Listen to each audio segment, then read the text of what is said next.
अस्सलाम वालेकुम नाजरीन। आज नए स्टेडियम में एक नया मैच खेला गया। आज शाहीन शाह अफरीदी जो कि मुसलसल टॉस भी जीतते आ रहे थे, 3 मैचेस में शाहीन ने टॉस जीता और टॉस जीत के पहले बॉलिंग का फैसला किया। पाकिस्तान की टीम हार गई।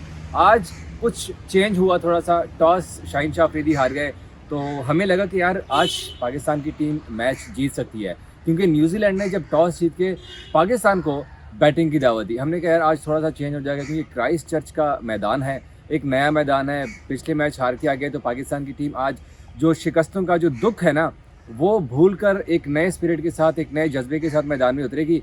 जब उतरी भी तो एज़ यूजुअल वही हुआ कि साइम अयूब, जिनको मुसलसल पहली बार उनका डेब्यू हुआ T20 के अंदर, 3 मैचेस में वो मुसलसल नाकाम हुए। तो आज लग रहा था कि शायद साइम कुछ बड़ा करने वाले हैं, क्योंकि उन्होंने पिछले मैच में कहा था कि मुझे सीनियर प्लेयर्स, कप्तान समेत तमाम प्लेयर्स मुझे सपोर्ट कर रहे हैं, मुझे बैक कर रहे हैं पूरी तरह से।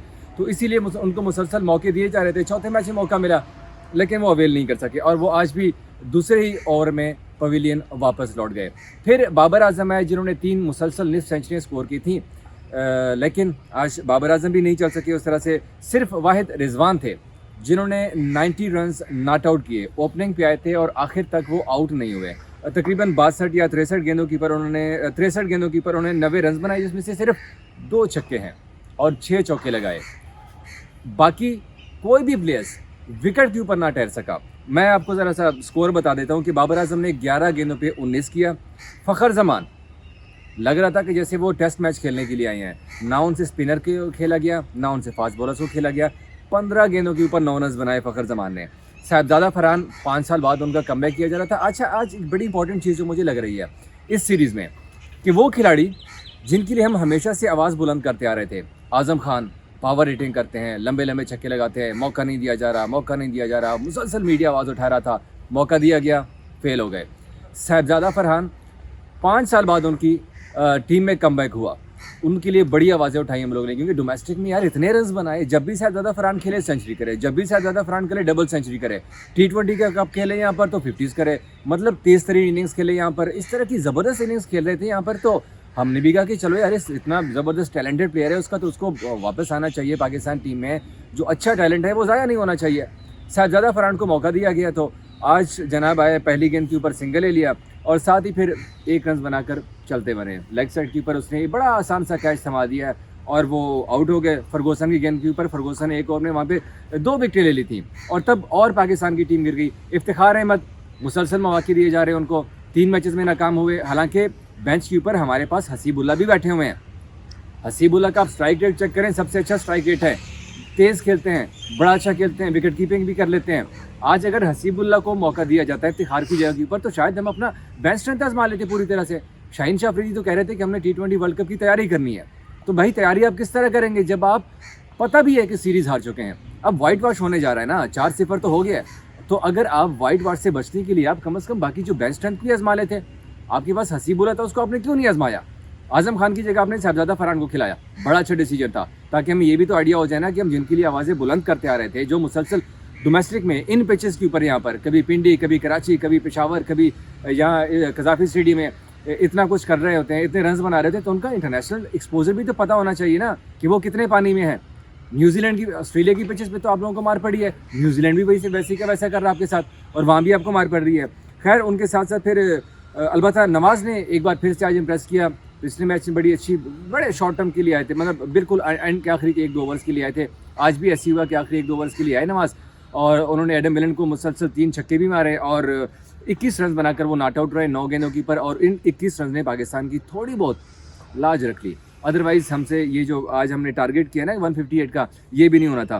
फिर जब मैच शुरू हुआ, न्यूजीलैंड की बारिश शुरू हुई ना, तो शाहीन शाह अफरीदी एज़ यूजुअल जो कि पहले ओवर्स में विकेट लेते हैं, एक बार फिर से उन्होंने पहले ओवर्स में 2 खिलाड़ी आउट किए। हमें लगा कि यार आज पाकिस्तान की टीम नई लग रही है, चेंज लग रही है, मूड चेंज है फास्ट बॉलर्स का।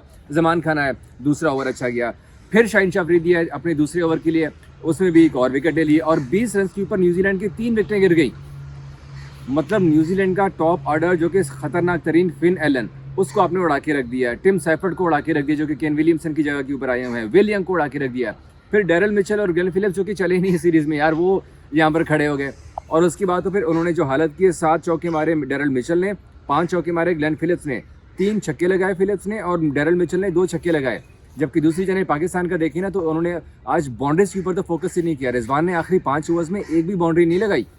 तो अगर T20 में आप बाउंड्रीज नहीं लगाते, आप सिंगल डबल खेलते रहेंगे और फिर बॉल बीच में बीट भी करते रहेंगे, तो फिर ये तो बड़ा मुश्किल हो जाता है। इसीलिए आज न्यूजीलैंड ने 11 गेंदें पहले ही टारगेट चेस कर लिया, वही 3 विकेट के नुकसान के ऊपर।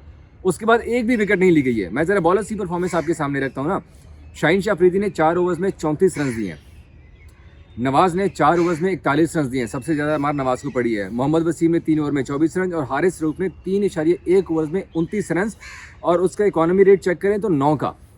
अब एक चीज़ की मुझे समझ नहीं आ रही कि अगर हारिस रऊफ जिन्हें मुसलसल मार पड़ रही है, विकेट भी नहीं निकाल रहे, 40-50 एक रूटीन बन चुका हुआ है हारिस का, तो यार हारिस को क्यों नहीं बिठाते आप? हारिस को बिठा के चेक कर लें, उनकी जगह किसी और को मौका दे दें। पता तो चले ना यार कि अगर ज़रूरी तो नहीं है कि हमने सिर्फ हारिस को ही खिलाते रहना है। क्या वो शाहीन के साथ लाहौर कलंदर्स में खेलते आ रहे हैं, इसीलिए हमने उनको मौका देना है? अब अगर Haris Rauf out of form जा रहे हैं तो उनको थोड़ा सा बिठाएं, उनको कुछ मैचेस के लिए आराम करवाएं, उन्हें कहें कि भाई आप सुकून करें, थोड़ा सा आप अपना जो फॉर्म है ना वापस गेन करने की कोशिश करें, नेट में वापस भेजिए, उनको मुसलसल प्रैक्टिस करवाएं ना। इतनी उसकी पेस है 145 150 की रफ्तार से वो गेंद करते हैं, लेकिन कहाँ पे ना उसका बाउंसर नज़र आ रहा है, ना उनके यॉर्कर नज़र आ रहे हैं। जमान और वसीम जूनियर को हमने खिलाया, उन्होंने परफॉर्म करके भी दिखा दिया। आज अगर पाकिस्तान हारा है ना तो सिर्फ अपनी बॉलिंग की वजह से, और बैटिंग भी उतनी ही रिस्पॉन्सिबल है। न्यूजीलैंड 226 कर रहा है, 194 कर रहा है, तो पाकिस्तान क्यों नहीं कर सकता? जब हमने शुरू से ही, मैं पूरा मैच देख रहा था ना, जब हमारे जो बैटर्स थे ना वो बाउंड्रीज की तरफ गए नहीं, स्पिनर्स नहीं उनको फंसा के रख दिए थे। यार मिचेल सैंटनर को नहीं खेल सकते, कभी वो 70 के पीएच के 70 से गेंद कर रहा है, कभी 90 की रफ्तार से गेंद कर रहा है, वो डिफरेंट वेरिएशन वहाँ पे यूज़ कर रहा था। और रिजवान साहब जो कि स्वीप बड़ा अच्छा खेलते हैं, स्वीप की तरफ जाते हैं, वो दूसरी गेंद करवा लेते हैं।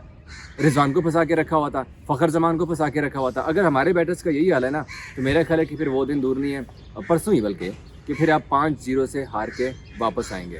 और आगे ये भी याद रहे कि T20 वर्ल्ड कप आ रहा है, और T20 वर्ल्ड कप में फिर पाकिस्तान की जो हालत होने वाली है ना, अगर यही सिचुएशन रही है, उसका तो फिर अल्लाह ही हाफिज़ है। Thank you.